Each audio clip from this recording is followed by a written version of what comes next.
మన మధ్య ఎవరైనా ఉన్నారా? ఎందుకోనండి నేను ప్రార్థన చేస్తున్నప్పటికీ విరిగి నలిగిన మనస్సుతో నేను ప్రార్థన చేయలేను, కన్నీటితో ప్రార్థన చేయడం నాకు చేత కాదు అన్నవారు ఉన్నట్లయితే ఖచ్చితంగా ఈరోజు ప్రభు సన్నిధిలో ఈ ప్రార్థన చేయండి. ప్రభా, కఠినమైన నా మనస్సును బద్దల చేయి. ఆ రోజు రాయిని కొడితే తప్ప, ఆ రాయి పగిలితే తప్ప ఆ బండలో నుండి నీళ్లు రాలా. నాయన నన్ను కొట్టు, కఠినమైన నా మనస్సులో నుండి, హృదయంలో నుండి కన్నీటితో కూడిన ప్రార్థన చేసేటటువంటి అనుభవం నాకు దయచేయి అని ఖచ్చితంగా మనం ప్రార్థన చేయాలి. మళ్ళా జ్ఞాపకం చేస్తున్నా, యేసయ్యకి ఇచ్చేటటువంటి ప్రతి కానుక కంటే కన్నీటితో నువ్వు చేసే ప్రార్థన గొప్ప కానుక అనే విషయం మర్చిపోకండి. మళ్ళా జ్ఞాపకం చేస్తున్నా, ఈ లోకంలో సుమారు 700 కోట్ల మంది ప్రజలు ఉన్నారు. ఆయా సందర్భాల్లో ప్రతి దేశం కూడా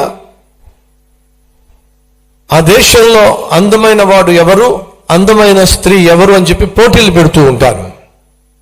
మన దేశంలో కూడా పోటీలు పెడుతున్నారు. మిస్టర్ ఇండియా అని చెప్పి, మిస్ ఇండియా అని చెప్పి, మిస్సెస్ ఇండియా అని చెప్పి పోటీలు పెడుతున్నారు. అలాగే ప్రతి దేశం కూడా పోటీ పెడుతుంది. అందమైన వాళ్ళు ఎవరు అని పోటీలు జరుగుతున్నాయి. మరి దేవుడు ఒకవేళ తన దృష్టిలో అందమైన వారు ఎవరు అని పోటీలు పెట్టినట్లయితే ఆయనకు బహు అందముగా కనిపించే ముఖము ఎవడో తెలుసా మీకు?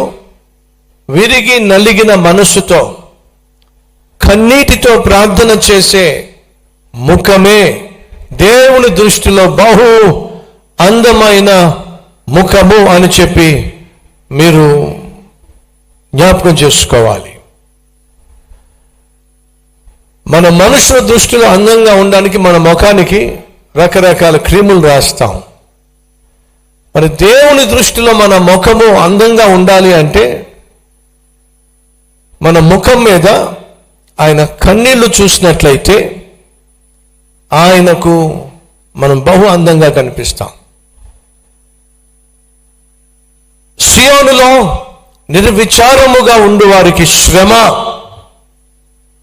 మళ్ళా మీకు జ్ఞాపకం చేస్తున్నాను, పోయినసారి అందించిన సందేశం. యోసేపు సంతతి వారు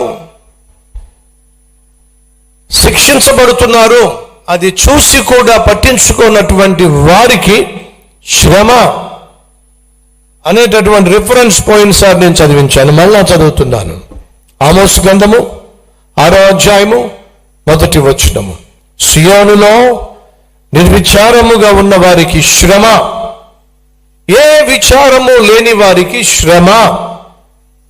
ఏ విచారం లేకపోవడం ఏమిటండి? నాకు కొన్ని విచారాలు ఉన్నాయి. విచారము అని అంటే దుఃఖం. నా జీవితంలో చాలా దుఃఖకరమైనటువంటి పరిస్థితులు ఉన్నాయి. ఏమిటి నీ జీవితంలో దుఃఖం? నీకేమిటి బాధ? ఏమిటి నీకున్న బాధలు? ఏమిటి నీకున్న దుఃఖానికి కారణం ఏమిటి అని ప్రశ్నిస్తే కొంతమందికి సొంత ఇల్లు లేదు అని దుఃఖం. లేదంటారా? ఓన్ హౌస్ లేదు అని బాధపడేవాళ్ళు లేరా? ఎవరైనా కొత్త చీర కట్టుకున్నా, కొత్త డ్రెస్ వేసుకున్నా, అలాంటి చీర నాకు లేదే అలాంటి డ్రెస్ నాకు లేదని బాధపడేవాళ్ళు లేరా? ఎవరైనా చక్కని కారు కొనుక్కున్నట్లయితే అలాంటి కారు నాకు లేదే బాధపడేవాళ్ళు లేరంటారా? ఎవరైనా గృహప్రవేశానికి పిలిచినట్లయితే మనం వెళ్ళినప్పుడు ఇలాంటి ఇల్లు నాకు లేదే అనేటటువంటి బాధ పడేవాళ్ళు లేరంటారా? ఒకసారి ఆలోచించండి. ఈరోజు నువ్వు నీ జీవితంలో కొన్ని విషయాల్లో బాధపడుతున్నావు.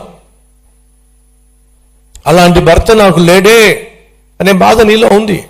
ఎవరినో చూస్తున్నావు, ఎవరితోనో నీ భర్తను పోలుస్తున్నావు. అలాంటి భర్త నాకు లేడే అనే ఒక బాధ, అలాంటి భార్య నాకు లేదే అనే ఒక బాధ. దయచేసి గమనించండి, ఈరోజు కొంతమంది తమ జీవితంలో బాధను కొని తెచ్చుకుంటున్నారు. ఎలా కొని తెచ్చుకుంటున్నారా అంటే ఇతరులతో తమ జీవితాన్ని పోల్చుకొని లేనిపోని బాధను కొని తెచ్చుకుంటున్నారు. అప్పుడు దాకా బాగానే ఉంటున్నావు, కానీ సడన్గా ఎవరైనా చూసావనుకో, వాళ్ళ జీవితంలో జరుగుతున్న సంఘటనల గురించి విన్నావనుకో, నీకు లేనిపోని బాధ వస్తుంది. వదిన, మా ఇంటి కోసం చక్కని ఇల్లు, మేము ఒక ఇల్లు కట్టుకోవాలని ఒక చక్కని స్థలం కొనుక్కున్నాం వదిన, ఎంత బాగుందంటే, ఎంత సెంటర్లో ఉందంటే అని ఎవరైనా పక్కింటి వారు వచ్చి నీకు ఒక విషయం చెప్పారంటే అప్పుడు నీకు బాధ మొదలవుతుంది. అప్పుడు దాకా నీకు బాధ లేదు. అంటే అర్థం ఏమిటంటే నీ జీవితంలో ఇతరుల జీవితాల్లో వాళ్ళు పొందుకునేటటువంటి విజయాలు కావచ్చు, వారు పొందుకునేటటువంటి ఆశీర్వాదం కావచ్చు, వారు అనుభవించేటటువంటి దీవెనలు కావచ్చు, అవి వాళ్ళు నీతో పంచుకున్నది నువ్వు ఏడుస్తావని కాదు, నువ్వు బాధపడతావని కాదు, నువ్వు సంతోషిస్తావని వాళ్ళతో పాటు. కానీ దురదృష్టం ఏంటంటే వాళ్ళు నీతో పంచుకుంటుంది నువ్వు సంతోషిస్తావని, కానీ నువ్వు ఏడుస్తున్నావు, బాధపడుతున్నావు, విచారిస్తున్నావు. మళ్ళా చెప్తున్నా, మన జీవితాల్లో బాధపడడానికి, విచారించడానికి అనేక సందర్భాల్లో ప్రధాన కారణం ఏమిటంటే నువ్వు ఇతరులతో నీ జీవితాన్ని పోల్చుకోవడం, ఇతరులతో నీ అందాన్ని పోల్చుకోవడం, ఇతరులతో నీకున్న ఆర్థిక వ్యవస్థను పోల్చుకోవడం, ఇతరులతో నీ ఇంటిని పోల్చుకోవడం, నీ భర్తను పోల్చుకోవడం, నీ భార్యను పోల్చుకోవడం, నీకున్న వాహనాన్ని పోల్చుకోవడం, అది నీకు బాధను కలిగిస్తుంది. కానీ దేవుడు మాట్లాడుతుంది ఆ పనికిరాని బాధల గురించి కాదు.